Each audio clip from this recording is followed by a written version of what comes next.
എൻ്റെ രണ്ടാമത്തെ മകൻ രോഗിയായി. റിയൽ എസ്റ്റേറ്റ് ബിസിനസ്സിൽ നിന്ന് കിട്ടുന്ന പണം മുഴുവൻ എനിക്ക് നഷ്ടപ്പെട്ടു. എൻ്റെ അമ്മ രോഗിയായി 52 വയസ്സുള്ളപ്പോൾ മരിച്ചു. എൻ്റെ അമ്മയുടെ മരണത്തിൻ്റെ 10-ാം മാസം എൻ്റെ സഹോദരി മരണപ്പെട്ടു. ഇതിന് ശേഷം 2 വർഷം കഴിയുമ്പോൾ എൻ്റെ പെൺകുഞ്ഞ്, 2 ആൺപിള്ളേർക്ക് ശേഷം ഉണ്ടാകുന്ന എൻ്റെ പെൺകുഞ്ഞ് ഡ്യൂ ഡേറ്റ് നഷ്ടപ്പെട്ടു. ഈ പ്രൈസ് ഞാൻ പേ ചെയ്തു.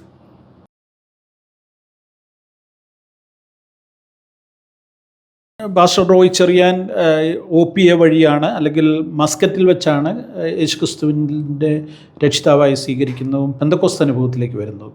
ശരിക്കും ഒരു ഓർത്തഡോക്സ് കുടുംബത്തിൽ ജനിച്ചു വളർന്നു. മാവേലിക്കരയാണ്.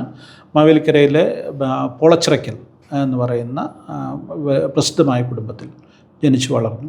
എങ്ങനെയാണ് ഈ പെന്തക്കോസ്ത് അനുഭവത്തിലേക്ക് വന്നത്? 1987 എൻ്റെ വിവാഹം നടക്കുന്നത് ഓർത്തഡോക്സ് സഭയിൽ വെച്ചാണ്. വിവാഹത്തിന് ശേഷം ഞാൻ മസ്കറ്റിലേക്ക് പോകുന്നു. എൻ്റെ വൈഫ് ചിക്കാഗോയിലേക്ക് മടങ്ങി പോകുന്നു. അങ്ങനെ ഞാനായിരിക്കുമ്പോൾ, വളരെ ചുരുക്കം പറഞ്ഞാൽ, ഒരു ദിവസം ഒരു വെള്ളിയാഴ്ച വൈകുന്നേരം ഞാൻ വീട്ടിലായിരിക്കുമ്പോൾ എൻ്റെ ഒരു ഗസ്റ്റ്, അബുദാബിയിൽ നിന്ന് വന്ന ഒരു ഗസ്റ്റ് എന്നെ നിർബന്ധത്തോടുകൂടി ഒമാൻ പെന്തക്കോസ്ത് അസംബ്ലിയിലേക്ക് കൊണ്ടു. എനിക്ക് പെന്തക്കോസ്തുകാരോട് അന്ന് വിരോധമുണ്ട്. ഞാൻ ഒരു പെന്തക്കോസ്ത് അനുഭാവി അല്ലായിരുന്നെന്ന്. 15 വർഷം ഓർത്തഡോക്സ് സഭയുടെ മധുബഹായിലെ ശുശ്രൂഷകനായിരുന്നു. അച്ഛന്മാരുമായിട്ട് വളരെ ബന്ധമായിരുന്നു. ഈവൻ പെന്തക്കോസ്തുകാരൻ ഒരു യൗവനക്കാരനെ സ്നാനപ്പെടുത്താൻ തല തൊട്ട ആളുകൂടാണ്. അപ്പോൾ അത്രയും ഒരു ഓർത്തഡോക്സ് വിശ്വാസത്തിലാണ്.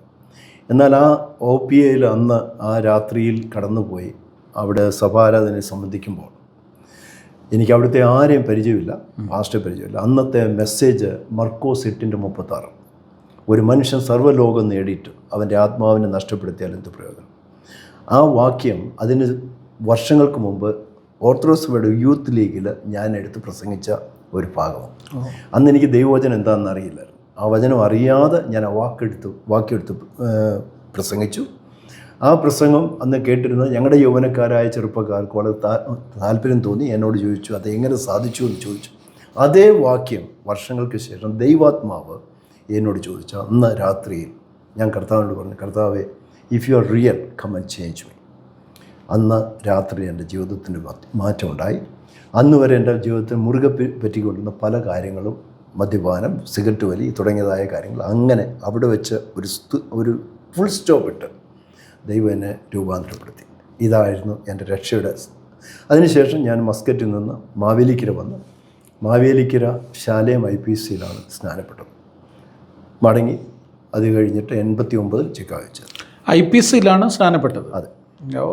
IPCയിൽ നിന്നാണ് AGയിലേക്ക് പോകുന്നത്.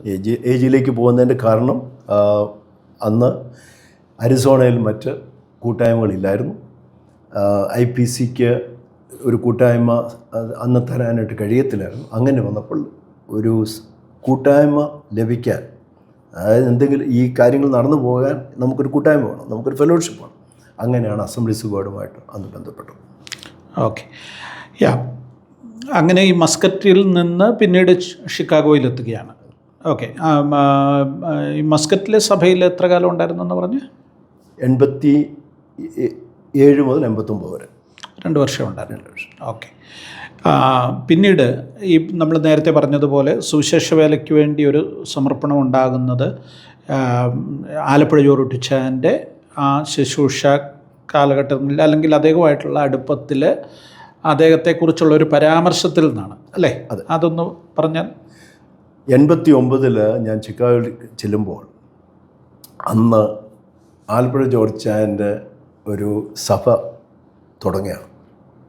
അത് വേറൊരു പ്രത്യേക സാഹചര്യത്തിൽ ആ സഭയുടെ ഭാഗമായിട്ട് വന്നു. അത് അന്ന് ആ സഭാരാധന നടന്നു വന്നത് ഞങ്ങളുടെ ബേസ്മെൻറ്റിൽ, ഞങ്ങൾ താമസിക്കാൻ എടുത്തതായ വീടിൻ്റെ ബേസ്മെൻറ്റിലാണ് ആ സഭാരാധന നടന്നത്. അപ്പോൾ ആ ബന്ധം അങ്ങനെ എനിക്ക് തോന്നുന്നു ഒരു 1.5 വർഷത്തോളം ആ സഭയുണ്ടായിരുന്നു. അതിനുശേഷം പിന്നെ ആ സഭ പിരിഞ്ഞുപോയി. അതിനുശേഷം ചിക്കാഗോയിലുമായ pastor Joseph K Joseph international Pentecost assembly, അതിൻ്റെ ഭാഗമായിട്ട് ഞാൻ പ്രവർത്തിച്ചിട്ടുണ്ട്. അവിടെ ഒരു നല്ല ലേമനായിട്ട് പ്രവർത്തിക്കുക അത്രമാത്രം ഉള്ളായിരുന്നു, അല്ലാതെ ഫാസ്റ്റ് ആകണമെന്നോ ഒന്നുമില്ല. 93 എൻ്റെ അമ്മ കോട്ടയം മെഡിക്കൽ കോളേജ് വെച്ച് മരിച്ചു.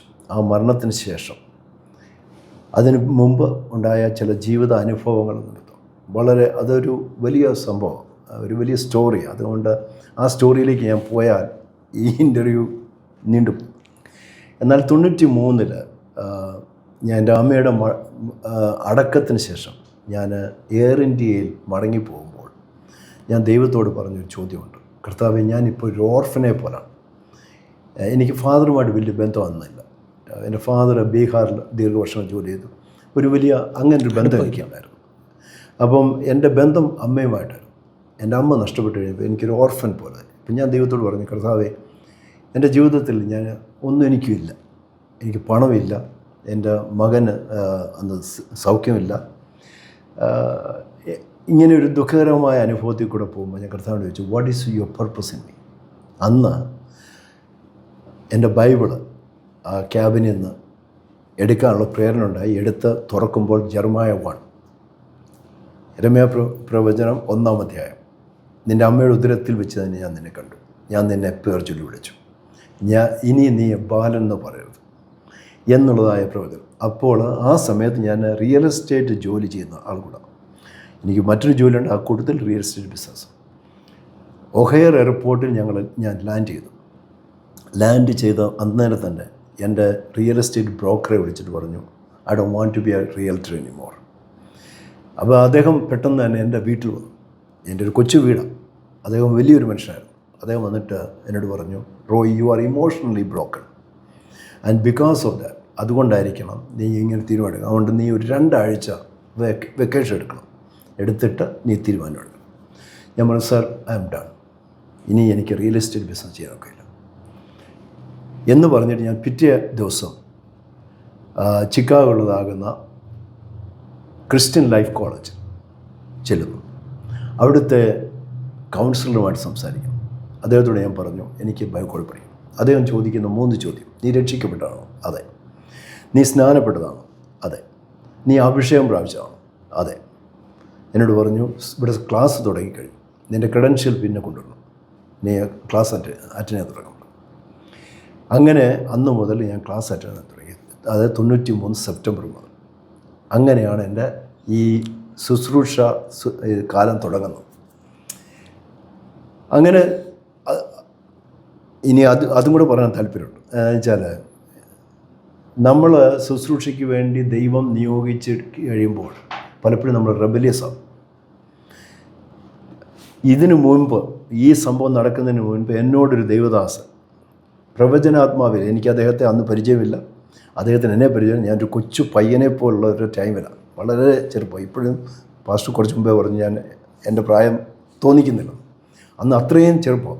ആ സമയത്ത് എന്നോട് പറഞ്ഞൊരു ദൂത് ഇതാണ്.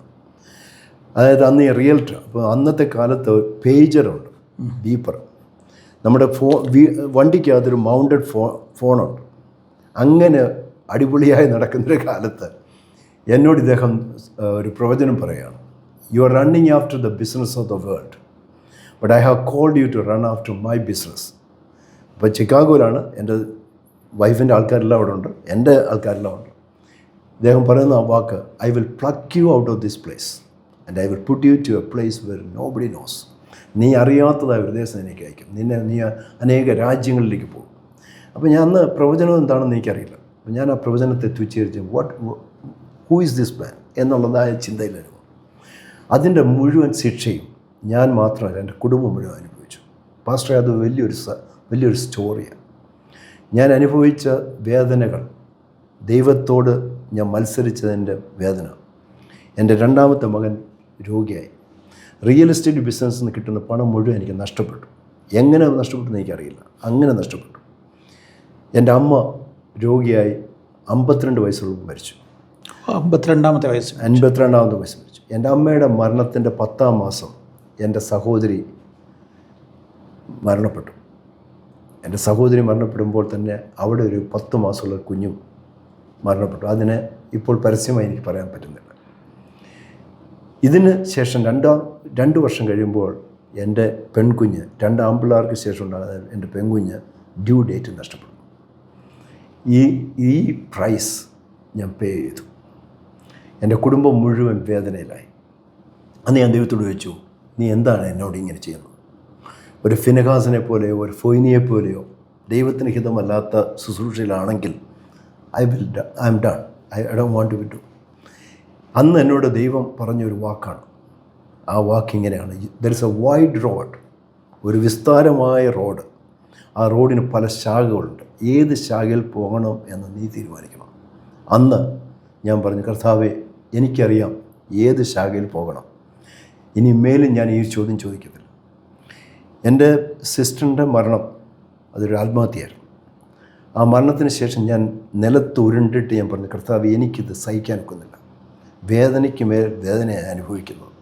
എന്താ എനിക്ക് ഇങ്ങനെ? കർത്താവ് എന്നോട് അന്ന് പറഞ്ഞൊരു കാര്യമുണ്ട്: നിനക്ക് സഹിക്കുന്നതിന് മേൽ ഞാൻ നിനക്ക് തരികയില്ല. അന്ന് ഞാൻ കർത്താവിനോട് പറഞ്ഞു, ഇനി മേലും ഞാനൊരു ചോദ്യം ചോദിക്കുകയില്ല. പാസ്റ്ററെ, എൻ്റെ കുഞ്ഞിൻ്റെ മരണം കഴിഞ്ഞ് ഫുൾ ഡ്യൂ ഡേറ്റിലാണ്. അതായത് ഗൈനക്കോളജിസ്റ്റ് പറഞ്ഞ ഡേറ്റിൽ സംഭവിക്കുന്നു. ഈ സംഭവിക്കുന്നതിൻ്റെ നമ്മൾ ഈ സ്റ്റോറി മുന്നോട്ട് പോവുകയാണ്. ഈ മരണത്തിൻ്റെ, എൻ്റെ കുഞ്ഞ് മരിക്കുന്നതിൻ്റെ 36 മണിക്കൂറിന് മുമ്പ് ഞാൻ ജോലി കഴിഞ്ഞ് വരുമ്പോൾ എനിക്ക് ഭയങ്കരമായ ഒരു ചെസ്റ്റ് പെയിൻ പോലത്തെ ഒരു പേന. ഞാൻ കാർഡിയാക് അറസ്റ്റ് ആയിരിക്കുമെന്ന് ചിന്തിച്ചു. ചുരുക്കം പറഞ്ഞാൽ അതൊരു പെയിനായിരുന്നു. എൻ്റെ കുഞ്ഞിൻ്റെ മരണസമയമായിരുന്നു. എവറിത്തിങ് വാസ് ഓക്കെ എന്ന് ഗൈനക്കോളജിസ്റ്റ് പറഞ്ഞു. അന്ന് വൈകുന്നേരം എനിക്ക് പെയിൻ ഉണ്ടാകുന്നു. ആ പെയിനിൽ എൻ്റെ കുഞ്ഞ് മരിക്കുക വയറ്റിൽ. 36 മണിക്കൂർ കഴിഞ്ഞിട്ട് ഡ്യൂ ഡേറ്റിൻ്റെ ടൈമിൽ ഹോസ്പിറ്റലിൽ പോകുന്ന എൻ്റെ വൈഫിന് കിട്ടുന്ന റിപ്പോർട്ട്, കുഞ്ഞ് 36 മണിക്കൂർ മുമ്പ് മരിച്ചു. എക്സാക്ട്ലി എൻ്റെ വേദന ടൈമിൽ. ആ കുഞ്ഞിൻ്റെ മരണത്തിന് ശേഷം കുഞ്ഞിനെ പേരിട്ടിരുന്ന എലിസബത്ത് എന്നാണ്. അവൾ ഫ്യൂണറൽ നടത്തി. ആ ഫ്യൂണറൽ നടത്തി 7-ാം ദിവസം ഞാൻ മെക്സിക്കോയ്ക്ക് പോന്നു. ഒരാഴ്ചത്തെ ശുശ്രൂഷ കഴിഞ്ഞിട്ട് ലാസ്റ്റ് ഒരു സൺഡേ 3 പ്രസംഗിച്ചതിന് ശേഷം രാത്രി 11:30 ഞങ്ങളുടെ ഹോസ്റ്റിംഗ് പാസ്റ്റർ എന്നോട് പറഞ്ഞു, നമുക്കൊരു വീട്ടിൽ പോകണം. പിറ്റേ ദിവസം 6 മണിക്ക് എനിക്ക് ഫ്ലൈറ്റാണ്. ഞാൻ പറഞ്ഞു, സർ, 3 ഞാൻ ശുശ്രൂഷിച്ചു. രാത്രി 11:30 6 മണിക്കത്തെ ഫ്ലൈറ്റിന് 4 മണിയാകുമ്പോൾ മെക്സിക്കോ സിറ്റി ചെല്ലണം. ടയേർഡാണ്. എന്നോട് ആ മനുഷ്യൻ മുഖത്ത് നോക്കിയിട്ട് പറഞ്ഞു, you are a missionary, you better come with me. അന്ന് ഞാൻ ആ മനുഷ്യൻ്റെ കൂടെ പോയി ഒരു വീട്ടിൽ. ഒരു പിതാവും 2 പെൺമക്കളും. അവരോട് ഞാൻ സുവിശേഷം പറഞ്ഞു. സുവിശേഷം പറഞ്ഞപ്പോൾ അതിലൊരു പെൺകുട്ടി നിലത്ത് വീണ് കരഞ്ഞിട്ട് പറഞ്ഞു, I want to receive Jesus as my saviour. ഞാൻ അവളോട് ചോദിച്ചു, എന്താ പേര്? അവൾ പറഞ്ഞു, എലിസബത്ത്. ഞാൻ എടുത്ത് ചാടി പറഞ്ഞു, എൻ്റെ ജഡത്തിൽ ജനിച്ച എലിസബത്ത് സ്വർഗത്തിൽ, ആത്മാവെ ജനിപ്പിച്ച എലിസബത്ത് ഇവിടെ. ദൈവം നീതിയുടെ ദൈവമാണ്. ദൈവം കരുണയുടെ ദൈവമാണ്. ദൈവം നമ്മെ മുറിച്ചാൽ ആ മുറിവ് കിട്ടുന്നൊരു ദൈവമാണ്. എൻ്റെ ശുശ്രൂഷ ഞാൻ ചൂട് വെച്ചത് ഒരു പ്രൊഫഷന് വേണ്ടിയല്ല, അനുഭവത്തിന് പിന്നിലാണ്. പാസ്റ്റർ ഒത്തിരി കഥകൾ പറയാനുണ്ട്. അനുഭവമാണ് എൻ്റെ ജീവിതം മുഴുവൻ, എൻ്റെ പ്രസംഗം മുഴുവൻ എൻ്റെ അനുഭവമാണ്. ഞാൻ അത് കഴിഞ്ഞിട്ട് കുറേ കഴിഞ്ഞ് ഞാൻ അരിസോണയിൽ പോകുന്നു, ചർച്ച് സ്റ്റാർട്ട് ചെയ്യുന്നു. എന്നോട് പലരും പറഞ്ഞു, അതായത് I will be A pastor for many Nations, many languages. അന്നൊക്കെ ഞാൻ വിചാരിച്ചു, 4 പേരോട് ഒരുമിച്ച് സംസാരിക്കാൻ എനിക്കറിയില്ല, 4 വാക്ക് ഒരുമിച്ച് പറയാൻ അറിയില്ല. പിന്നെ ഞാനെങ്ങനെ പലരുടെയും പല ഭാഷക്കാരുടെയും ഭാഷ. പിൽക്കാലത്തിൽ ഞാനൊരു പ്രിസൻ്റെ ചാപ്ലനായി. എൻ്റെ കൈക്കീഴിൽ 100 കണക്കിന് ആൾക്കാർ സ്നാനപ്പെട്ടു. ഡെത്ത് റോ ഇൻമേറ്റ്സ് വരെ എൻ്റെ കൈക്കീഴിൽ സ്നാനപ്പെട്ടു. പല ഭാഷക്കാർ എൻ്റെ ചർച്ചിനകത്ത് അവിടെ പ്രിസണിൽ വന്നു. പ്രവചനങ്ങൾ മുഴുവൻ ദൈവം സാക്ഷാത്കരിച്ചു. ദൈവം നീതിയുള്ള ദൈവമാണ്. ദൈവം നമ്മെ ശുശ്രൂഷയ്ക്ക് വിളിച്ചെങ്കിൽ വിളിച്ച ദൈവം വിശ്വസ്തനാണ്. അവൻ്റെ പിന്നിൽ നിന്നാൽ അവൻ ഒരിക്കലും ലജ്ജിപ്പിക്കത്തില്ല. ഇതാണ് എൻ്റെ ജീവിതത്തിൻ്റെ സാക്ഷ്യം. ഓക്കെ, പാസ്റ്റർ റോയ് ചെറിയാൻ അദ്ദേഹത്തിൻ്റെ ജീവിതത്തിൻ്റെ ശുശ്രൂഷയുടെ വളരെ തീവ്രമായ അനുഭവങ്ങളുടെയൊക്കെ വിവരണം നടത്തുകയായിരുന്നു. അദ്ദേഹവുമായിട്ട് ദീർഘസമയം സംസാരിക്കേണ്ടതുണ്ട്. അദ്ദേഹത്തിൻ്റെ ജീവിതാനുഭവങ്ങൾ ശുശ്രൂഷ രംഗത്തുള്ള ആളുകളെ സംബന്ധിച്ചിടത്തോളം, അല്ലെങ്കിൽ ശുശ്രൂഷയിൽ ഇറങ്ങുവാൻ ആഗ്രഹിക്കുന്ന അങ്ങനെയുള്ള കോളിങ്ങുള്ള ആളുകളെ സംബന്ധിച്ചിടത്തോളം ഒക്കെ അമൂല്യമായ വാക്കുകളാണ്. ഒരുപക്ഷെ ഇത് കേൾക്കുന്ന ആരുടെയെങ്കിലും ജീവിതത്തിൽ നിങ്ങളൊരു ഡിസിഷൻ എടുക്കുവാൻ ബുദ്ധിമുട്ടി നിൽക്കുന്നവരാണെങ്കിൽ, അല്ലെങ്കിൽ ഒരു ഡിസിഷൻ എടുക്കുവാൻ സാധിക്കാതെ നിൽക്കുന്നവരാണെങ്കിൽ, ദൈവത്തിൻ്റെ ആത്മാവിൻ്റെ ഒരു ഇടപെടലായിരിക്കാം പാസ്റ്റർ റോയ് ചെറിയാൻ്റെ ഈ വാക്കുകളിലൂടെ നിങ്ങൾക്ക് ലഭിച്ചിരിക്കുന്നത്.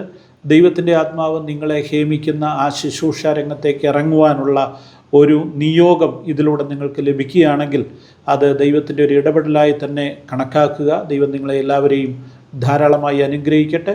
മറ്റൊരവസരത്തിൽ പാസ്റ്റർ റോയ് ചെറിയാൻ്റെ കൂടുതൽ വിശേഷങ്ങൾ, അദ്ദേഹത്തിൻ്റെ ജീവിതാനുഭവങ്ങൾ, ദൈവം അദ്ദേഹത്തെ നടത്തിയ വിധങ്ങൾ, ജീവിതത്തിൻ്റെ വേദനകളിലും ഭാരങ്ങളിലും നിരാശകളിലും ഒക്കെ കരം പിടിച്ച ഒരു കർത്താവിൻ്റെ സാന്നിധ്യം ജീവിതത്തിൽ അനുഭവിച്ചത് അദ്ദേഹം നമ്മളോട് വ്യക്തമാക്കും.